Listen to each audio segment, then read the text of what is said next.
What's going on, everybody? Enoch here. I haven't done this in a long time, but I'm happy to be back to do this interview.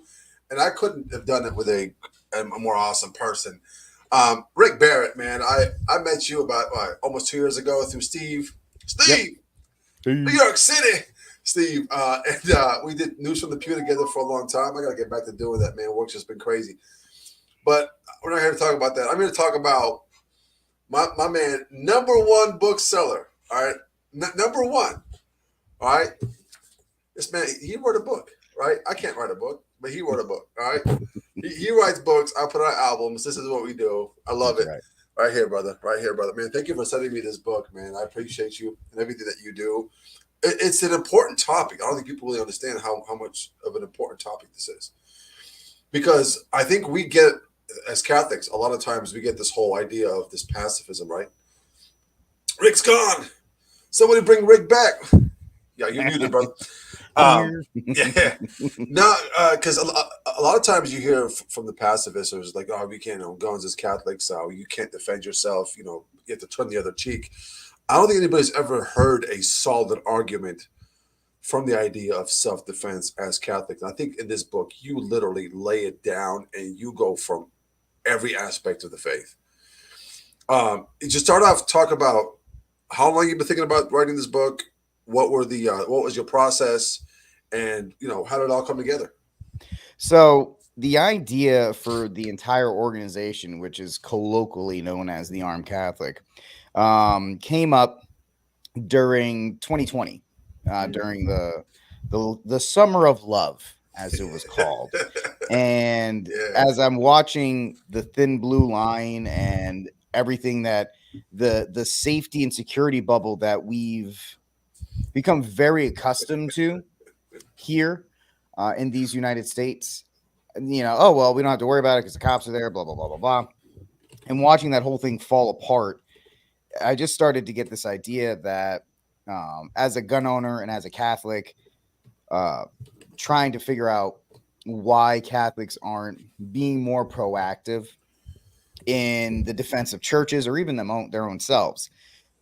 And it's actually even more coming from the place where, as a gun owner, going to gun ranges, yeah, our evangelical brothers and sisters have no problem using scripture and so forth to support their God-given right to keep and bear arms and their God-given right to defend themselves. yeah. And we always find ourselves as Catholics having to apologize for a bishop or a priest, or if Pope Francis says something, because that puts us back in that box of pacifism. There's always a bishop that's coming out and saying that we need to lay down guns or we need to support gun control, and I trace it back in the book all the way back to the 60s, the forming of the USCCB, or the one before, the National Catholic Conference of Bishops, or whatever Yeah, they called it. yeah. That's it. So we have a long history of that. Yeah, And I started to think, what are the Catholic arguments for using firearms? And there's been some really good articles out there. Some people have written basic to answer the question, but I want to go a little bit deeper and to go back to all the way back to the Council of Trent to see that self-defense has been not a prominent point, but it's been a topic that has been addressed by Catholics all the way back to the beginning of the faith, saying that self-defense is a duty, especially for men in leading households. You could make the argument. I say St. Joseph is the first to do that when he defended his family by taking them out of Egypt, or I'm sorry, taking them out of Bethlehem, right. fleeing to Egypt, right, and defending his family by doing that. And so the whole concept comes to, yes, you are, the Catholic faith does support the use of self-defense with weapons, as long as you are not acting in a vengeful manner or an aggressive manner. As long as it is in the defense of yourself and your family, then it's, you're going to have to carry that, but it is not a sin, right? We have Pope Pius X. If you go to thearmedcatholic.com, he's on there. He's one of the first ones that I have in his catechism. And when the question is asked, are there cases in which it is lawful to kill? He said it is lawful to kill when fighting in a just war, when carrying out by order, the supreme authority, a sentence of death and punishment, and finally, in case of necessary and lawful defense of one's own life against an unjust aggressor. So all those things fit in, and we get completely just railroaded as Catholic gun owners by left cats and the bureaucracy that is the USCCB into just trying to be silent. Mm-hmm. So the idea here is it's a quick guide. It's 70 pages, Yeah. just to kind of read through, get the arguments, and really understand that yes, as a gun, it's not sinful to own firearms. It's not even sinful in justified cases to use a firearm to defend your family. And there are the book's not perfect. I understand that. My hope, Enoch, is that the book is the first in a conversation piece where scholars and smarter people can really dissect the arguments and break them down. But at least it's out there, right? The argument has been made, and that was my whole point, is just saying, well, nobody else has done it, which is crazy. In the 2,000-year history of the Catholic Church, nobody's actually made this argument, so it's kind of daunting when you think about it in that way as well. No, you bring up excellent points, and I think even in this book you also bring up like the Crusades. During the Crusades, that was a call for self defense. Mm-hmm. And because you saw what the Mohammedans were doing throughout all of Europe and Turkey and all those places. And especially the Holy Land. It was really the who was it that called in? Was it Pius V? I don't know. Was it Pius V? It was way before then. Pope Leo? It must have been Pope Leo. I don't know. Look at us strand Catholics that don't even know our history. There's a Pope of something. What are the popes? Yeah, Pope Mario. And I think you lay out an incredible argument. Now you say it's not complete, but it is a guide. That's what it is. It's supposed to be a guide, and I think it's a great guide because it's about 8 chapters, and here are some just briefly with the chapters. Is gun control a Catholic issue? And I think that is a very, very important subject here because you see some of the bishops trying to bring some of these issues that don't have moral weight. And they're trying to bring these issues into moral weight, like, is the border equal in moral weight with abortion? Well, no, it's not, and it never will be. And is IVF the same as so and so? And a lot of times, I think when people this came out in a great time because in election season, and people are trying to use their conscience to vote. And I think sometimes what the bishops do is they try to revise some of the guides which Catholics have been given, and they're trying to say, well, the gun right issue is the same as the abortion issue. That's not correct. Obviously, we know because actuality and potentiality are not the same thing. So, is gun control a Catholic issue? And you lay a great foundation for that here. And then you go the modern church's opposition to self-defense, which is, I think, a lot of times what we just talked about here. And then you went, my favorite chapter is, what does tradition tell us? Because I think that's one of the most important aspects of this. And you go from Council of Trent to the Catechism of the Catholic Church, the Catechism for Adults. You go to the Dewey Catechism, the Baltimore Catechism, and you lay out a great foundation here. Talk about that chapter, if you don't mind, the tradition of the Catholic tradition and the self-defense argument here. So my two favorite chapters, the chapters that are probably the meatiest, for lack of a better term, is the modern opposition by the modern church's opposition, and then the tradition argument, because the entire argument doesn't work unless it's backed by tradition. Much like you and I are talking about the fact that our modern popes under the bureaucracy of the USCCB are trying to handcuff issues together. The famous one from our left Catholic brothers and sisters, you can't be pro-gun and pro-life. Like that's some kind of equal idea because of whatever the reasons are. And the fact of the matter is, no, you can be. Excuse me. And so the tradition argument is absolutely, it's probably the most important chapter in the book, because without the scripture argument, without any of that stuff being laid out, then there's nothing That is correct. That is absolutely correct in that regard. But without that argument, without the canon law essential argument Yeah, that proves, it goes all the way back.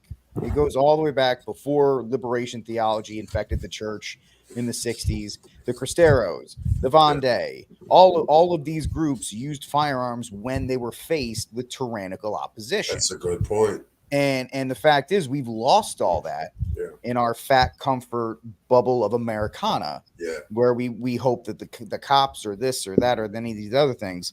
And so, the our bishops, their excellency, as much as we pray for them, have used that to try and say, listen, the gun argument, they're trying to make the gun argument now kind of like a lot of the other issues we have in the church. They kind of forget the 2,000 years previous, like yeah. everything that before Vatican II just doesn't exist, and anything post Vatican II that is the only thing that matters, when in fact no.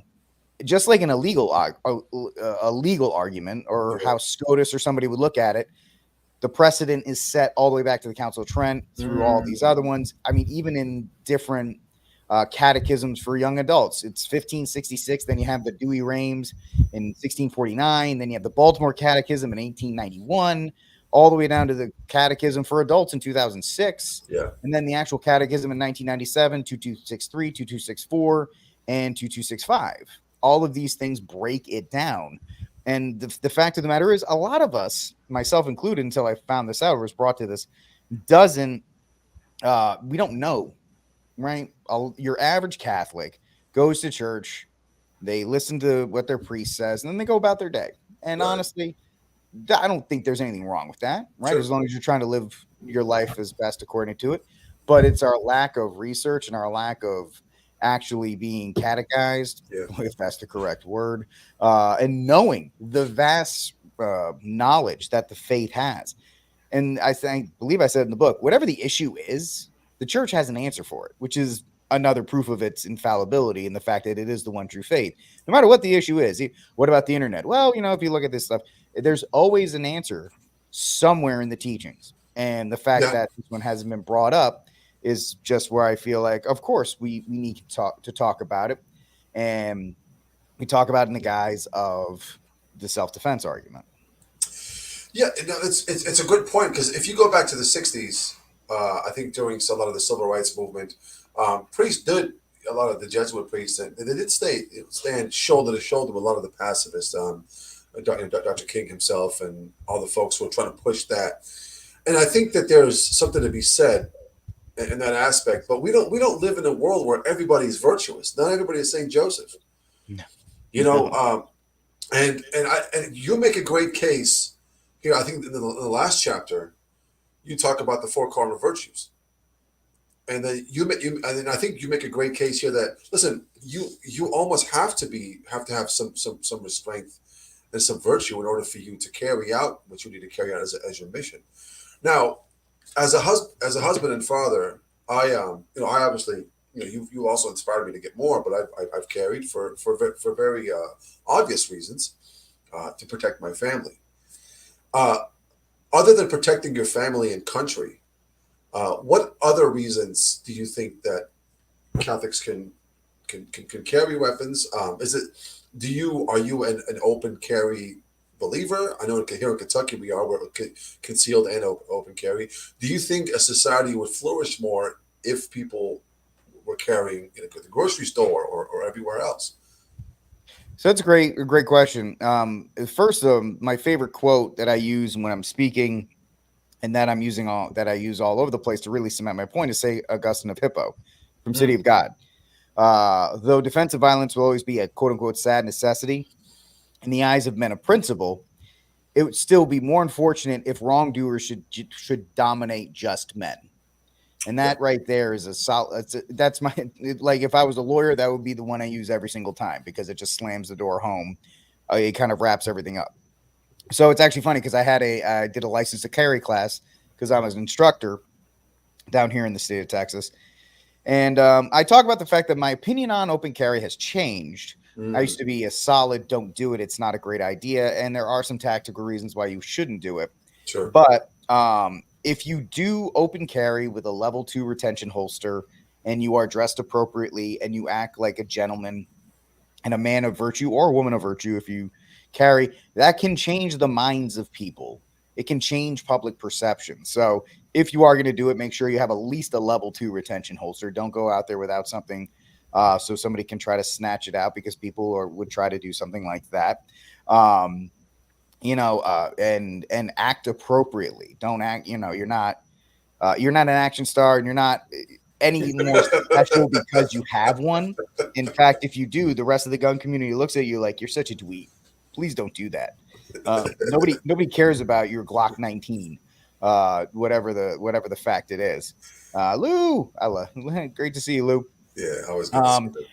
I actually do think that society would be a little bit more, maybe not better, but self-reliant Yeah, if people took their own defense into their own hands. In the book, we talk about the fact that SCOTUS has ruled twice that the police are not responsible for your safety. And that is a huge shock to most people. The Winnebago case, in particular, states that police are not responsible for your safety. I know they always say to serve and protect and all this other kind of stuff, but that's actually not their job. yeah, Your safety is your responsibility. And it's a self-reliance, it's an empowerment issue if you take that upon yourself to ensure that if something happens, you're able to respond to a threat. Because most of the time when people are involved in situations, robbed, or their personal autonomy is threatened, it's that powerlessness that they feel because they allowed it to happen. And I think the idea is you can prevent that from happening by being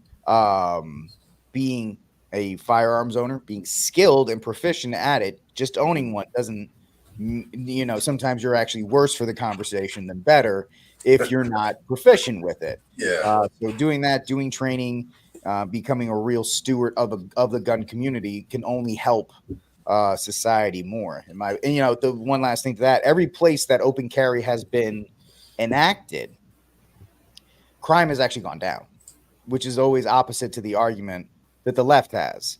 In Yeah, Texas, we've seen crime go down, and you can follow. I think Ohio, they went open carry, and their crime has gone down. yeah. So there is a correlation, is not causation, obviously, but we do see evidence that when it is instituted, it does not become the Wild West.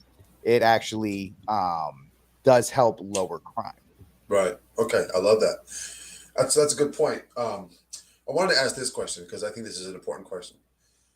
Looking at the principle of subsidiarity and how community is to be governed. Obviously, you and I are not fans of having one area, a centralized government being the rule all. And we see that in the church too. I think there are some folks who really take that idea and they've been conditioned to thinking that Rome really, holds every aspect of every decision that needs to be made across the board. But what's the point of bishop if that's bishops and priests if that's the reason? So you and I are big fans of subsidiarity and having smaller communities govern. What is the greatest argument for states having their own state constitution, their own gun laws, versus having a national one where the government really much, pretty much controls everything? What would be the greatest argument there for you? So the argument is that anything at the federal level Hmm. is going to eventually work to strip you of the right to actually, simply because we've seen that in the past. Hmm. When you give 535 people and an executive the power to govern the lives of 300 million plus people, Yeah. they're never going to act in the interest of those. Plus, the mindset of the government and its safety bubble does not take into the considerations the troubles of people on the ground. Right? We Yeah. can see that in groceries. They don't take any of that stuff into consideration. Groceries are up, prices are up, everything's up. Not for them, because they have the COA and the cost of living, and so for them it's never a problem. Security is the same thing. The cliche comment, it's only cliche because it's true, that Nancy Pelosi and Joe Biden and all these people who are behind a wall of automatic firearms tell you that you don't need one. And so it's that case. And so Texas has in its there's 44 states out of the 50 that have some kind of right to keep and bear arms in their constitution, because the states are supposed to be, and I know Steve, if he's watching, will get all warm and fuzzy. States are supposed to be their own countries. That's why you have an executive, you have your own Congress, you have everything, you have your own state constitutions. And so in Texas we have one. I know Kentucky has one. Yeah. That's really where the argument. I don't like the 2A argument. That doesn't make me popular in the gun community, because it's easy to say 2A all the way, and that's my national permit and blah, blah, blah. When really, if you break it down, the Second Amendment is more of a militia amendment. Now, I am not under the impression I will go under current Supreme Court precedent, which says it's different. Right. But if you look at the original intentions of it, it's more militia. And that's why you had states. Texas says you have the right to keep and bear arms, and the only thing the Congress can do is regulate the wearing of firearms. And so that's who I go by. Like the people, the state that I live under said has enshrined my God-given right to keep and bear arms. Yeah. So the argument is that can be impacted. If you don't want to have guns at your state level, look at California, look at New York. You can move there. You can live there if you don't want it. That's right. You want to use a firearm, you can live in Kentucky, Texas, and South North Carolina, all these other places that have enshrined that right to keep and bear arms in their state constitutions, and that'll allow that to be voted on at the local level. And the same thing with the faith. The Bishop of Austin should really be going to the needs of the Bishop of Austin. That's the big problem with any of these things, like the USCCB. It's a centralized bureaucracy where the majority of the bishops can control, and we've seen it with certain bishops being pushed out and being replaced by others. Conservative, quote unquote, conservative bishops are silenced because the majority of the bishops are pushing a certain way. And so centralization is the enemy of independence. Right? The more things get centralized, the less independence you will have. And I know a lot of people nowadays are are just as happy to have things centralized, because it means they have to think less, right? If the government does this for me and it does that for me, then I could just sit here and finger paint all day without having to worry about stream a movie, watch Netflix, just do what I gotta do. Yeah, I can write my terrible Tumblr poetry and do all this other stuff while somebody 1,800 miles away deals with all of that. Yeah, that's not how we're built. No, it's just not. That's a good point. That's an excellent. Thanks for answering that. It's a great answer to a question. Before I go on to what I think is the most important topic about this topic, talk to us about the whole story you told here with Perez, this football player, and so about that. Yeah, I thought it was an interesting story because it comes out of Maryland, which is traditionally a blue state, and it's a perfect encapsulation of it was actually a perfect way to end the book, because it was a great way to wrap everything up. Perez, I agree 100%. Yeah. Perez is he was a smaller guy like myself, and he had invited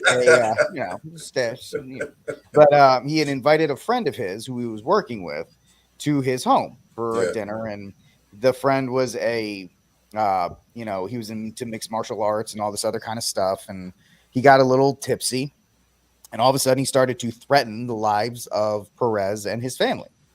And so Perez, doing what he had to do as a man and as a protector of his home, told his wife and kids to get into a room, and he brought his firearm out and stood between his family and the aggressor, knowing fully well that if the gun didn't work, the guy was probably going to get beaten into a pulp. Mm-hmm. But the fact of the matter is, there was a lot, that's where I brought up the virtues, right? The prudence and all that stuff, because the opponent, Mr. Trujillo. Yeah, Trujillo. Yeah.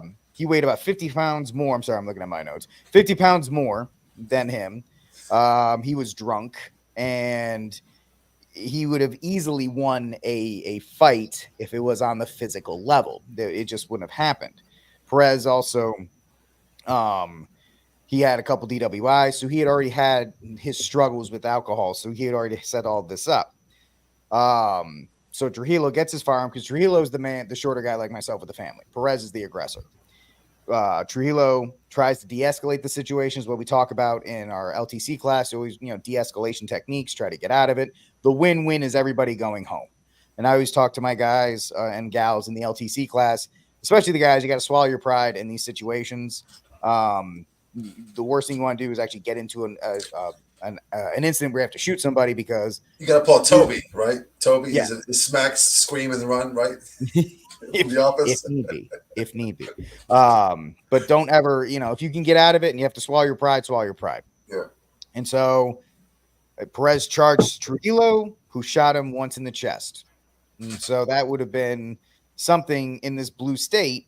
It would have been, but the grand jury looked at it, and that there's the five key the five things in a self-defense trial that you have to look for: innocence, imminence, proportionality, avoidance, and reasonableness. Sure. And if you look at that, I looked at that and I said, that kind of matches up really nicely with the cardinal virtues. Yeah. The way, and this is something I also argue all the time, is that Western civilization was built by the Catholic Church. You can find it everywhere. Law, architecture, all the great things about Western civilization has their roots in Catholicism. That's right. And so I broke it down to prudence, skill and judgment in the use of the resources, fortitude, the strength of mind that enabled the person to encounter danger or bear pain, temperance, moderation in action. Because Trujillo, even though he was faced with if the first shot didn't work, he was going to have to shoot more, but he used the temperance in that by only shooting once. Yeah. Where a lot of people adrenaline dump in those situations and they just empty that magazine. There's a lot of cases where police show up and people are still pulling the trigger because their adrenaline has just dumped and they're trying to do the fight or flight. And then justice, the attainment of what is just, especially what is fair, moral, right, merited, accordance with the law. And so, Perez was the aggressor, so Trujillo was innocent. Perez got drunk. Perez was threatening his family. Perez wouldn't de-escalate the situation. So Trujillo had no choice. It's not that Perez walked in and, called Trujillo a midget and Trujillo was like, I'm going to shoot you and did that. No, it was, there were a chain of actions that took place. Imminence, which I labeled as prudence, where Trujillo had the good reason to think the assault would happen soon. He wasn't taking, he had the presence of mind to know that, all right, Perez is kind of going off the rails here. Something bad is going to happen. Instead of just ignoring it, he actually took it into account. And I tell people, when we teach the LTZ class, you have to trust your instincts. Sure. People nowadays don't trust them. They just kind of bury their instincts because, you're not supposed to, it's bad or you don't want to offend somebody. If something is telling you that there's a problem, you need to listen to it. Your body's really good in that way. Reasonableness, which they say in the legal sense, is fortitude, where Trujillo could have deduced that Perez had the potential to cause death or great bodily injury. Perez is 50 pounds heavier. He's a former Marine and an MMA student. And Trujillo was aware that Perez was a skilled combatant. Perez was drunk. And Perez was drunk. Yeah. Even if Trujillo is a skilled combatant, the fact that he's taller and he weighs more negates all that. That's right. You can't stand toe-to-toe with, I know it would never happen, but if Enoch and I were to go toe-to-toe, Enoch would squish me because he's a big guy. Right. He would just squish my head. Bop, bop, bop. Just because it's physics, folks, which is why we always get mad when we see these Marvel superhero women who are 90 pounds tossing 200-pound guys around. And it gives women this stupid idea that they can beat up men. And it's nah, it's just not designed that way. Yeah. And then avoidance, which I linked up with temperance. So Maryland, in its wisdom, is a duty to retreat state, unlike Texas or Kentucky, which is a stand your ground state. Right. But if it's safe to do so, the victim must flee the threat before employing lethal force. In this case, Trujillo was backed against the wall. There was nowhere to retreat to. He also had his family in the room behind him. So there was also another reason why he couldn't retreat. So there was no avoidance. He had retreated as far as he could before employing deadly force. And then proportionality, the one shot stopped the aggression. So that's how I was able to link those things up. And there's a lot more in the book that talks about the case file and how it went through back and forth. But when you take the 4 cardinal virtues, which the legal system then puts into practice, you can see where a Catholic is justified in using a firearm or a knife or whatever in self-defense to protect their home and their family. In fact, St. Pope John Paul II says it is a grave duty for a man to defend his family. It is your charge as a man to defend your family. Right. And so that's why I felt that was a really nice way to kind of wrap up the no, it was brilliant. I thought it was brilliant way to wrap it up and kind of putting in some of the cardinal verses, like you said, I think was great. Because, I mean, it is a Catholic book. Let's not forget that. Mm-hmm. It's a Catholic book, and I think you make a great Catholic moral argument. Which takes me on to this question. We all know that all of our parishes across the country are susceptible to some type of attack, especially nowadays. I mean, we see it a lot in Canada. There are arsons, they're burning parishes. But any minute, anybody could just barge into your parish and just cause harm because they just don't like Catholicism, and they think we're the enemy, and folks hate us. I know it's the state issue here. What is some advice you would give to folks that state does not give them the protection? For example, let's say you have somebody who's concealed carry. In the church, he's got his suit on, and he's just in case he's packed, just making sure that if anybody walks in, he's taken care of. If somebody walks in without a gun, we can take care of it, no problem. Let's square up. Let's go outside, but we'll square up. But if somebody walks in with a gun and you've got women and children to protect, what is your absolute advice for men in that parish to number one, care for the priests and the Eucharist? And number two, the women and children. So and we can actually correlate this to a real life incident when in Louisiana, when that kid with the rifle got into the church, and everybody was saying, "Oh, the ushers and whoever did such a great job." And of course, that had to be Debbie Downer, and I'm like, you actually failed because he got into the actual church. So my argument is, if somebody with a firearm has entered, you're already at a disadvantage because now you have to engage in physical combat, or God forbid, the worst case scenario, you're in a firefight with your priest, our Lord and Savior, and innocent women and children all about the area. So for either gun states that allow or don't, there's actually a couple layers that I would implore. And very few people are listening at this point, but it would, if your parish is under serious threat, then the men of that parish are going to have to come together and organize shifts to sit in the parking lot on Sundays. If you're going to have to go to the early mass to protect the 11 a.m. If you're going to do the 11 a.m. or if you're going to protect the 11 a.m., you got to figure out a way to have at least a couple cars in the parking lot, keeping an eye out. So if you see somebody stepping out that you don't know and that looks suspicious because they've got camo and firearms on them, you can at least stop that in the parking lot. Stopping it in the parking lot before it gets to the door is the number one way to protect everybody inside the parish. And so that's the first layer. The second layer are ushers or people at the doors, ready to push back on that. And in an ideal world, even if they have guns or don't, there should be communications between the two, right? The people in the parking lot are like, "Hey man, I got a guy walking to the front. I've never seen him before. He looks suspicious. He's kind of nervous. He's wearing overcoats and it's the middle of the summer. Just, make sure he doesn't get in." And so people can meet up on that. Another way to do it is as soon as mass starts, lock all the doors except the main entrance. So there's no, it's another physical barrier. Will it keep a guy out if he tries to shoot his way in? Obviously not. But what you're doing is you're trying to give yourself time in all of these situations, because just like if somebody breaks into your home, you are at a disadvantage because they have planned it and you have not. And what you need to do is give yourself enough time for your brain to catch up to the situation. And so you can then act accordingly. Right. So that's why I lock the doors, have people meet them.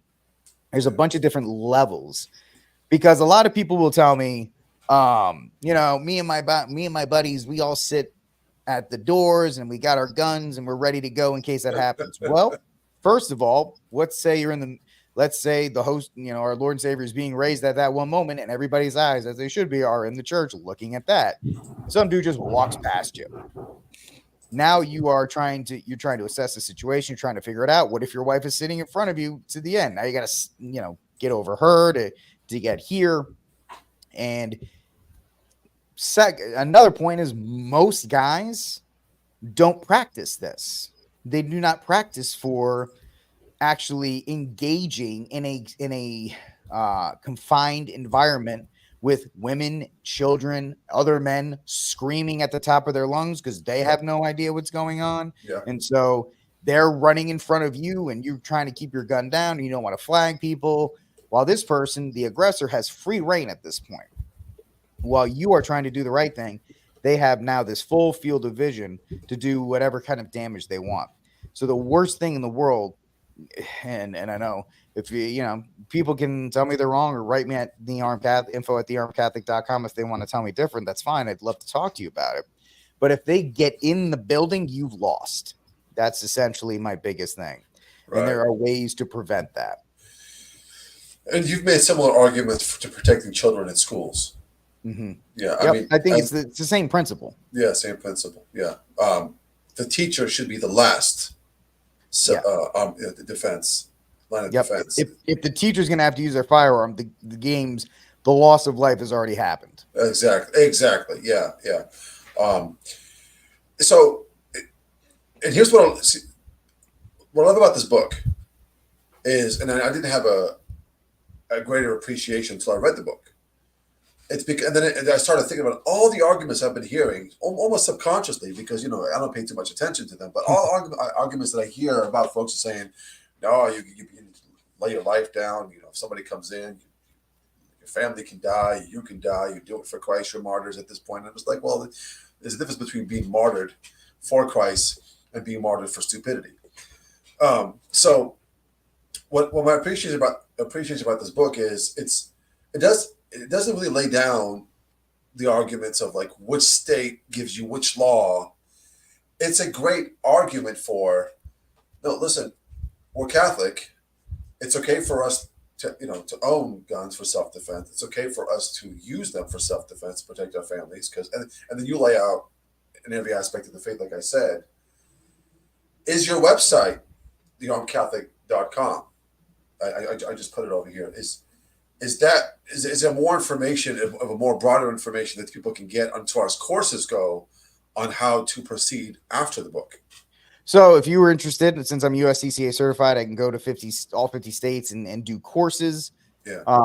And if you live in a state that allows you to, go to gun ranges and things like that, we can do range sessions. I can always talk to people, talk to gun ranges and stuff like that. But if you were to go to courses, I have in-person classes. One is church security fundamentals. One is defensive shooting fundamentals. One is constitutional carry. One is legal use of force, introduction to self-defense firearms, violent encounters and their aftermath, basic and advanced skills. So when people ask me what I do, my goal is to get people who have never used a firearm before comfortable enough with being able to pick one up, being able to get proper sight alignment, stance, breathing technique, so they can go to a range and then find better training with somebody in their area that they can go to consistently.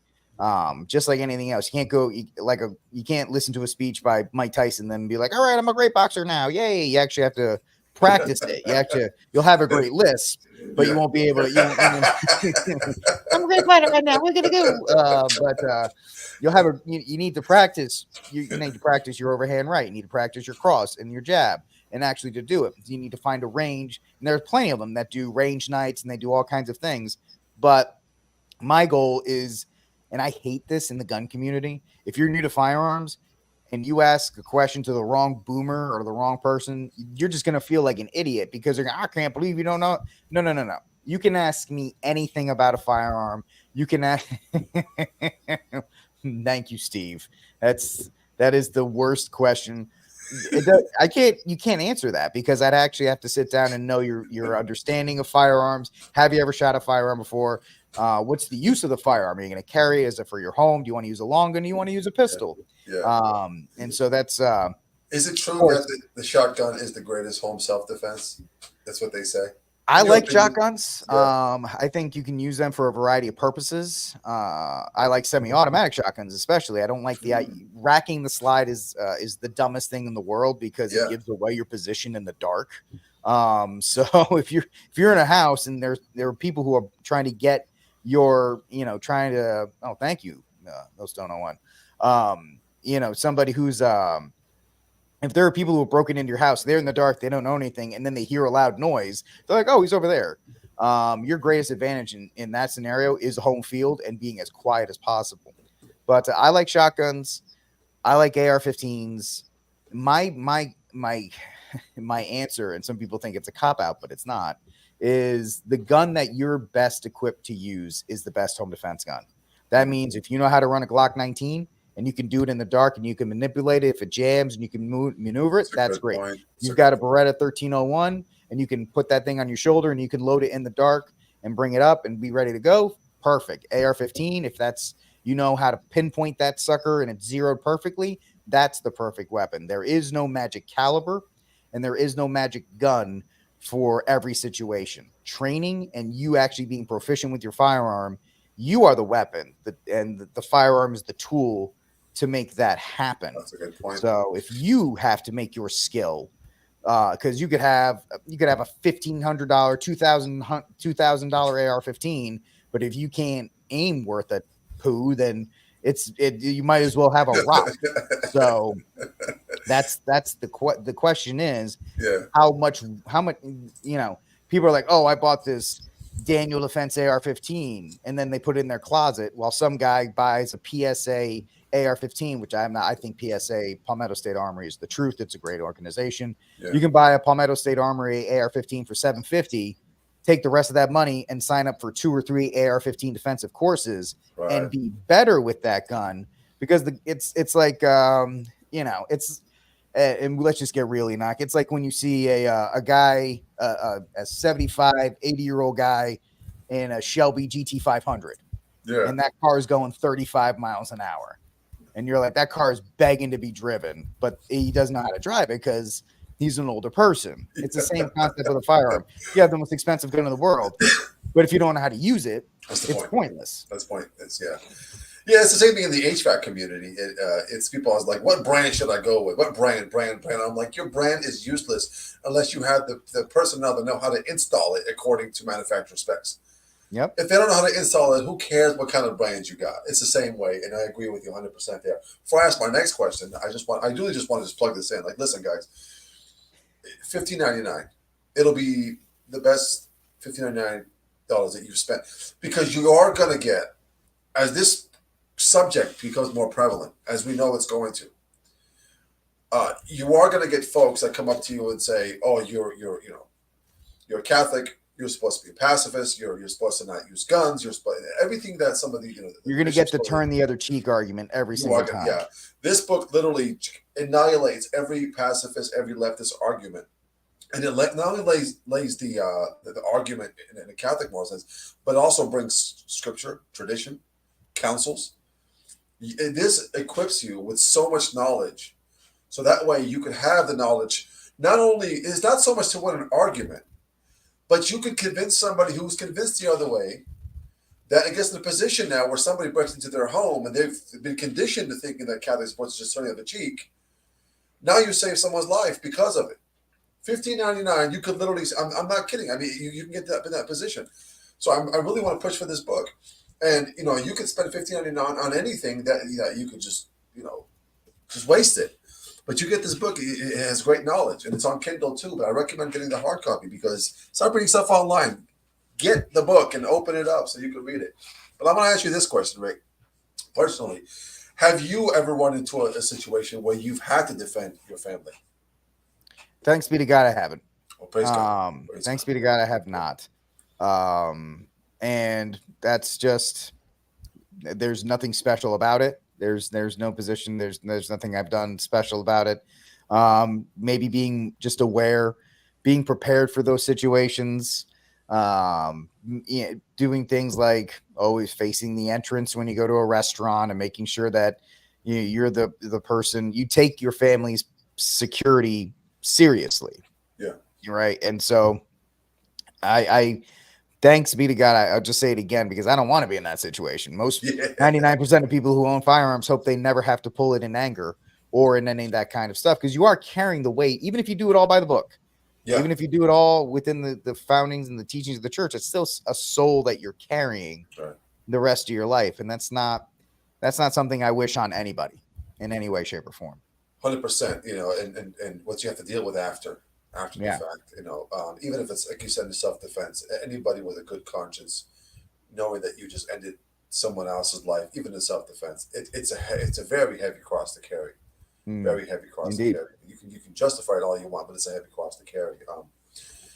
But yeah, man, I enjoyed reading it from start to finish. Loved the conclusion. I thought it was great. That story was just a great encapsulation of it. You did a great job with this book, man. I can't recommend it enough. Can you post the link to where people can get it? Because I tried it on Amazon. It gave me like this gigantic link that was like 3 comments. Yeah, absolutely. I'll post. Post that, and then I'm gonna put it on the notes over there as well. So because I did that before. I'll post it in the private. I'll post in the comment section. Look at that. Here we go. Put it on the comment section, and then I'll post it on the. So it's giving me nonsense. So I'll just post it in our in the private chat because okay. Yeah, I mean it was giving me nonsense too. I don't know what was going on. Dang on StreamYard. There we go. There's a little code at the top. I found this out on Amazon. If you look right next to it, you have the little box and arrow. Yeah. If you use that one, it'll give you a smaller. That's what I was looking for. Boom. Yep. So. All right. Yeah. So that's it. Everybody click on that and get this book, and then tell everybody else. Oh, you know what? I got a better idea. Get 2. Buy 2 and hand it to somebody at church, because I think it's something that people need to really understand. I mean, this is a Catholic subject that is not talked about. I mean, I think the only other Catholic subject that is not talked about is Enoch's music morally permissible? That's the only. I complete and utter recommend. Okay, that'd be great. Now, I might need another 80-page book written by Rick Barrett. I mean, I'll try, buddy. I mean, this was one of those things. I was never a writer. I'm not. When I remember being back in college, when I was trying to be a teacher, I actually had a professor tell me I shouldn't be a teacher because I can't write. So, the fact that this book has actually come to fruition, and I have to give thanks to Brother Andre Marie up at the St. Benedict Center, because he allowed me to speak on this topic 2 years ago. And a lot of the stuff you see in the book came from that speech. So it's really one of these things. And, I got ideas for other books, but I mean, I'm not like some of the other proficient Catholic writers that are out there. And it's the fact that it came together and it makes sense. It's all due to the glory of God on that one, because it's never something I thought I would ever do in life is actually write a book. And so to have it take place and to have people respond the way they have, which is positively, is just absolutely it's just been an absolute privilege. And to have people, like yourself, enjoy the book and say, and being worthy of it being recommended is just an absolute honor. And absolutely, I can't thank everybody enough for being receptive to it. No, it's great. See, a lot of times when you're recommending something, you're just like, oh, this is a friend. I trust this friend. I'm going to do it. But there are times where it's like, no, I recommend this because it was enjoyable. It was great. I think it's important. I think it was well written. I think it was important. Not only that, folks, number 1. Yeah, don't forget, this book is actually number 1 at the moment. Number 1 in the natural law category. Yep. So all those people we talked about who've been writing books and who can write books, they don't even go number 1 sometimes. Yeah. And here you are, my friend. This is your first book, and it went number 1. I don't care what category it goes in. Number 1, it's number 1. That's right. Like Nelly, I am number 1. All right, you're number 1. Right. That's right. Yeah. My Air Force One's on that one. Yeah. I was. Yeah. Just when you look at it, that's not possible. That's just one of those things. Like, this just doesn't. But it once again, People have been very reflective of it. And if you don't like Amazon, there's a lot of people who don't. I get it. You can get it at Barnes and Noble. If you want to support somebody else, Mike Church, he has some available in his Founders Trading Post at shop.mikechurch.com. So there are other ways to get it without supporting Amazon. I can talk if y'all have questions about why. I had a major publishing company back me. I don't want to call them out because I don't have any hard feelings towards them, so I don't want to look like I'm throwing shade. But they reached out to me in July, and they said, "Hey, man, we're not going to go with your book. Whatever reason, doesn't matter, man. That's their, Enoch knows being in music, it happens. People get signed, people get dropped. You just have to take the attitude and go ahead. And if you ever want to talk about self-publishing a book, folks, the control, that's why you want publishing houses, because they can kind of control people who charge things and this, that, and the other. Right. When you self-publish, you're at the mercy of, there are people who have bought this book through a company called Drafted Digital, which goes on Barnes and Noble and all this. It's the competitor to Amazon, and they'll buy it on Drafted Digital and they'll put it on Amazon for 20. I saw somebody was charging $25 for it. I'm trying to tell people, like, don't buy that book. Don't buy his book. I don't want you to pay $25. I want you to pay 15. So the reason why somebody like myself, a self-publisher, will use Amazon is, for as terrible as it is, which I'm saying it is, it does give you more control over how it's put out, the price structure, and so forth. Whereas when you go with other companies, and it's nothing against Drafted Digital, they say, hey man, if a bookstore wants to buy it and sell for whatever they want, that's not on us, and that's not on me either. But I don't like that kind of stuff. Sure. So, if you want to, just please buy the $15 one, because that's my price. I don't want anybody buying it anymore. But that's the reason why Amazon is a choice for self-publishers, because it does give you more of a stovepipe in controlling the price and the distribution. Where you go with a publish on demand house like a Drafted Digital, which is great. They were great to work with. And they're like, hey man, anybody can buy the book and they can resell for whatever they want. So it's the adventures of self-publishing, folks, is it is quite. I know Enoch knows, publishing your own music and trying to do that. Yeah. The adventures of trying to navigate all that as well. Oh, it's wild. It's absolutely wild. Yeah. No, I appreciate you, man. Anything else you wanna say? Anything you want to say to anybody or audience? Drive home the last pitch.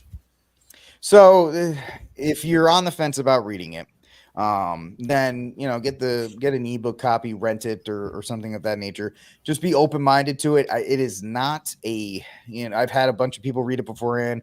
Our good friend John Anderson, the smartest man, on my opinion, the smartest man in Catholicism. He read it. He gave me the thumbs up on it. If you look at some of the people on the back, the gentleman from the Ponto Institute read it. It's not heavy-handed. I'm trying not to make it a heavy-handed argument. I'm trying to present it to you. The arguments for it, and hopefully, if you're open to it, even if you don't agree, you can at least see where a Catholic who wants to use firearms to defend themselves has that argument, and they're not in swimming in mortal sin.